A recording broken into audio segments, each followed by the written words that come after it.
নমস্কাৰ। এইজোপা কি গছ ধৰিব পাৰিছেনে বাৰু? মই ওচৰৰ খুৰা এজনৰ ঘৰলৈ গৈছিলোঁ। খুৰাৰ ঘৰ কৰ্দৈ বহুত লাগি আছে বোলে, অলপ জয়চী লৈ যোৱাচোন, কৰ্দৈ আচাৰ বনাই ৰাখিব পাৰিবা। আনি পেলাই এয়া মানুহজনে ধুনীয়াকৈ কাটি ৰ'দত দি দিলে আৰু আচাৰৰ বাবে মছলাখিনি প্ৰস্তুত কৰি লৈছোঁ। এয়া জিৰা, ধনিয়া সকলোখিনি আকৌ কেৰাহী এখনত গৰম কৰি পেলাই খুন্দনা এটাত খুন্দি লৈছোঁ। এয়া কৰ্দৈখিনি দেখিছেনে, শুকাই গৈছে ধুনীয়াকৈ। মই 2 দিন ৰ'দত দিছোঁ।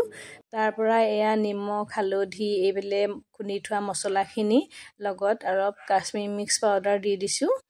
এয়া দিয়াৰ পিছতে কেৰাহী এখনত এইফালে তেল গৰম কৰি থৈছিলোঁ। তাৰ পৰা এয়া তেলখিনিও তাত ঢালি লৈছোঁ অলপমান। এনেকৈ তেলখিনি দি এয়া তাৰ পৰা আকৌ অকণমান ভিনেগাৰো দি দিছোঁ। এনেকৈ ভিনেগাৰ দি থ'লে আচাৰটো ভাল হৈ থাকে, গোটেই বছৰটো সংৰক্ষণ কৰি ৰাখিব পাৰি। মই সকলোখিনি মছলা আৰু তেল ভালদৰে মিলাই পেলাই এয়া আচাৰটোৰ কালাৰ কেনেকুৱা লাগিছে বাৰু? মোৰ ভিডিঅ'টো ইমানখিনিলৈকে চোৱাৰ বাবে বহুত ধন্যবাদ। আকৌ অন্য এটা ভিডিঅ'ত লগ পোৱাৰ আশাৰে। তাৰ পৰা মই কৰ্দৈখিনি কিন্তু এনেকৈ সনাৰ পিছত অকণমান ৰ'দত দি দিওঁ। এনেকুৱা চাওক কালাৰটো কেনেকুৱা হৈ গ'ল। Bye bye.